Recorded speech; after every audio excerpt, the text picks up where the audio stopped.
बहुत समय पहले की बात है। एक गांव में एक आदमी रहता था जिसके पास एक बड़ा फलों का बगीचा था। उसने कई तरह के फलों के पेड़ लगाए थे और वो इतना मेहनती और जानकार था कि जब तक उसके लगाए पेड़ फल नहीं देते थे तब तक उनकी देखभाल करता था। परिणाम स्वरूप आसपास के कई गांवों के किसी भी व्यक्ति के बगीचों से उसका बगीचा हमेशा हरा भरा और फलों से लदा रहता था।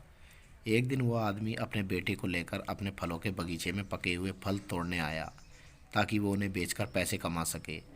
तब उसने देखा कि एक अनजान आदमी उसके बगीचे के एक पेड़ पर बैठा है और पेड़ से पके हुए फल तोड़ रहा है।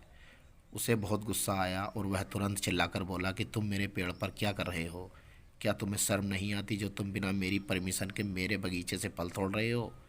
पेड़ पर बैठे अजनबी ने माली की ओर देखा लेकिन जवाब नहीं दिया और फल तोड़ना जारी रखा। माली बहुत गुस्से में था और हो भी क्यों ना, सालों तक मेहनत कर उसने इतना शानदार फलों वाला बगीचा पाया था। वो फिर से चिल्लाया, मैंने इन पेड़ों की देखभाल की है। आपको मेरी अनुमति के बिना फल लेने का कोई अधिकार नहीं है, इसीलिए पेड़ से नीचे उतर जाओ।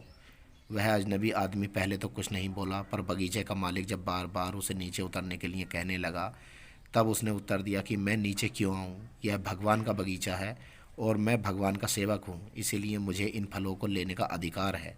आपको भगवान के काम में हस्तक्षेप नहीं करना चाहिए और मेरी तरह आप भी भगवान के नौकर ही हैं। माली को उस अनजान आदमी की बातों पर बहुत आश्चर्य हुआ, लेकिन वो काफ़ी समझदार था तो उसने इस अजनबी को सबक सिखाने के लिए एक योजना बनाई। माली ने उसे अपने बेटे की सहायता से उसे पेड़ से बांध दिया और उसे छड़ी से पीटना शुरू कर दिया। अजनबी चिल्लाने लगा कि तुम मुझे क्यों मार रहे हो? तुम ऐसा नहीं कर सकते, तुम्हारे पास मुझे पीटने का कोई अधिकार नहीं है। माली ने ध्यान नहीं दिया और उसे मारना जारी रखा।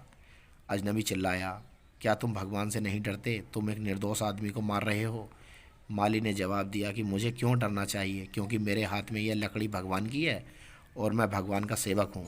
आपको भगवान और उसके सेवक के काम में हस्तक्षेप नहीं करना चाहिए। अजनबी को अपनी गलती का एहसास हो गया। वो बोला, रुको, मुझे मत मारो, मुझे फल लेने के लिए खेद है। यह आपका बगीचा है और मुझे फल लेने से पहले आपकी अनुमति लेनी चाहिए थी, इसलिए कृपया मुझे क्षमा करो और मुझे छोड़ दो। माली मुस्कुराया और कहा कि भगवान के नाम का प्रयोग अपने गलत कामों को सही ठहराने के लिए मत करो। माली ने उसे खोल दिया और वो तुरंत वहाँ से अपनी जान बचाकर भाग गया।